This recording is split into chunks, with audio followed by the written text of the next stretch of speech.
ओम शांति।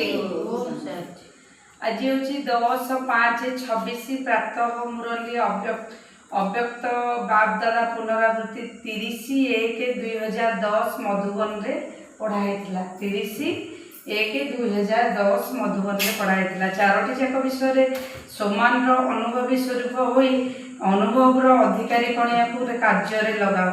आज ब्राह्मण संसार रचयिता बापदादा निजर चारिआडर ब्राह्मण संसार को देखुं। प्रत्येक ब्राह्मणात्मा सारा संसार भितर विशेष अटे एवं कोटिक भितर कहीं अटे कहीं साधारण शरीर भितर आसीथिबा बाबा को चिन्ही जाइछे। बाबा बापदादा निजर दिल रे समाहित होइथिबा पिलामानंकु दिल सहित हार्दिक स्नेह देउछंती। प्रत्येक संतान निजको यही भली बाबांकर प्रिय तथा दिल भितर बाबा को समाहित करिवार अनुभव करुछत। बाबा प्रत्येक संतान अति प्रिय अटे, समस्त को मध्य प्रिय अटे।